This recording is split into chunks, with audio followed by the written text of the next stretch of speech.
Taroadun, Commander. Our forward base has been established. The foolish Terrans continue to bring their forces to this platform.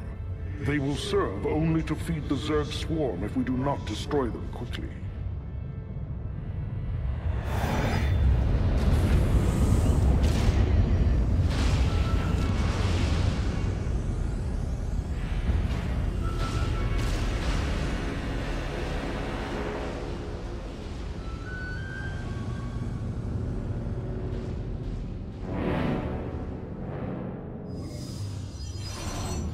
Ladies and gentlemen, we're now going to show you a demo of Starcraft 2. Before we begin today, I'd like to remind everybody this is a demo. This is still work in progress. We've got a lot of balance work ahead of us. Nothing you're going to see here today is final. We're going to begin today with these Protoss Zealots. This is a classic unit from the original Starcraft. You can see they're still armed with their powerful side blades, and they're still protected by a very tough personal body shield. By your will, Cassade Templari.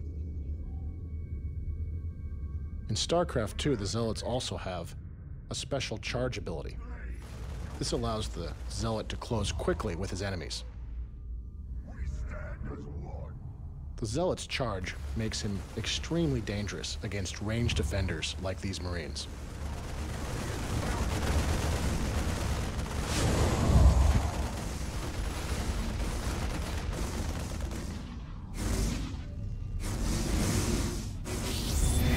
Attention, Protoss. This is Admiral Gascaville of the Terran Dominion. You will withdraw immediately, or be annihilated. Terrans are bringing in their siege tanks. This is a classic unit from the original StarCraft, and they're in a classic Terran position, using that high ground against us. They're shelling our Zealots from range, forcing our Zealots to go the long way around, and you can see our infantry are just taking a pounding as they try to approach this Terran position. They just can't withstand all of that heavy Terran firepower. In order to attack a Terran position like this, that's so well defended, we're going to need to bring in another new Protoss weapon of war. After the destruction of Ire and the events of Brood War, the Protoss have been forced to adapt.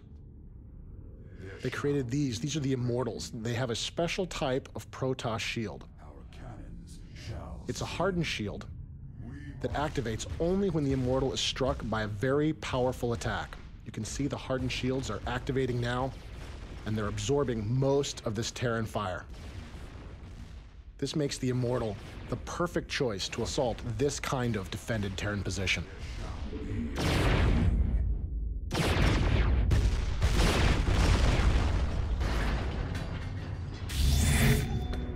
Reapers, move it! Slaughter 'em, boys! The Terrans are sending in their Reapers.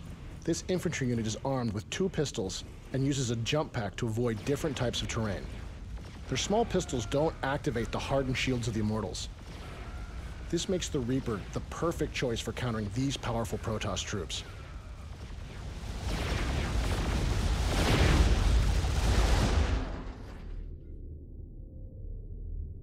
This kind of fast, bloody raid is something the Reapers really excel at. You can see how powerful they can really be hunting down slow-moving units on the field of battle. In addition, the Reapers can use their jump packs to be very effective base raiders.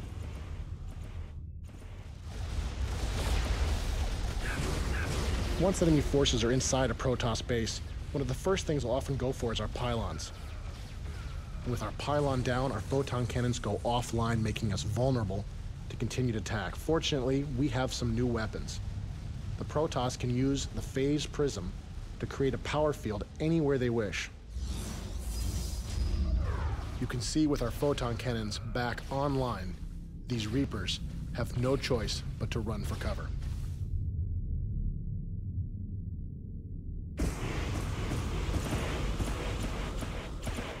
In addition to a number of new units, the Protoss also have access to some new mechanics.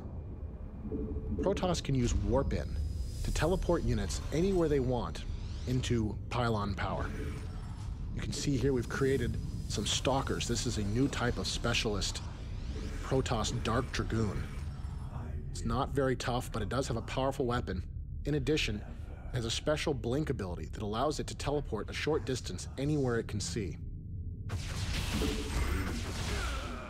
This allows the Stalker to avoid certain types of obstacles.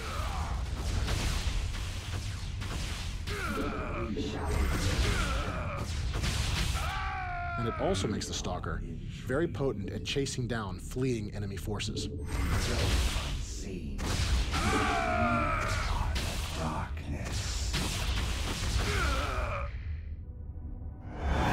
Zerg forces detected. Multiple contacts closing in on our position.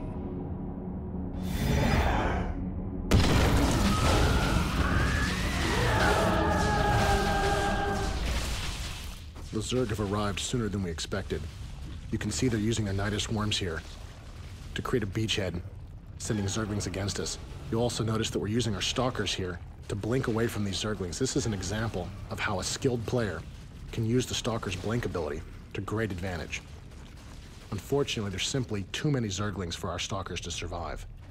In order to deal with a Zerg infestation of this magnitude, we're going to need to bring in some additional reinforcements. Now, we've shown you how you can use the phase prisms to create a power field anywhere you wish, as well as warp in. These two mechanics can be used together to create a large army anywhere on the battlefield.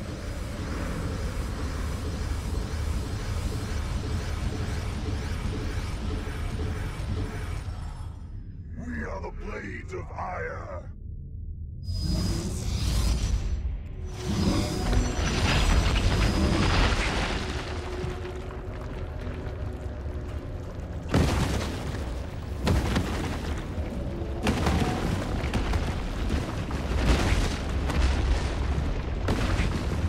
As you can see, Starcraft is still a game where large armies battle against large armies.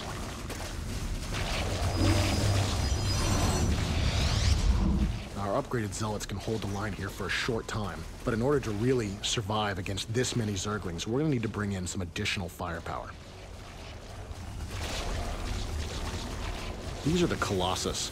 They're powerful robotic units that can use their long legs to step up and down cliffs. In addition, they have a powerful beam that sweeps backwards and forwards, able to do large amounts of damage to small, swarming units like these Zerglings. This makes the Colossus the ideal support unit for this group of Zealots.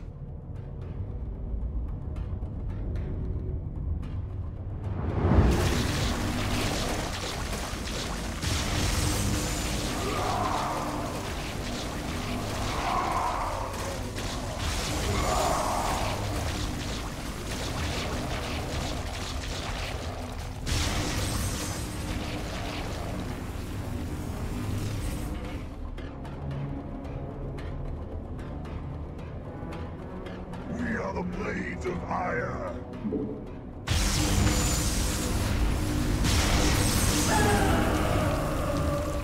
Now, while the Protoss have developed many new weapons, the Zerg have continued to evolve. These Zerglings are mutating into Banelings. These small, suicidal creatures are filled with explosive chemicals and corrosive acids. Makes the Banelings very potent against Zealots that have no defense, and even dangerous against the mighty Colossus. You can see our last Colossus here is forced to run, try to get to high ground in order to survive.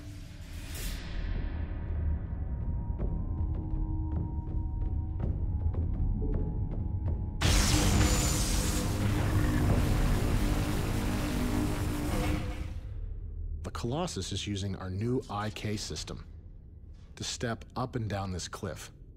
It's just one example of the new types of technologies we're adding to Starcraft 2 to make the game more dynamic. Now, while the Colossus is very dangerous against ground targets, it's much more vulnerable to an air counterattack. This swarm of Mutalisks will quickly destroy our Colossus and then continue on to attack our base. We'll need to bring in some Phoenix. This is a new Protoss air superiority fighter.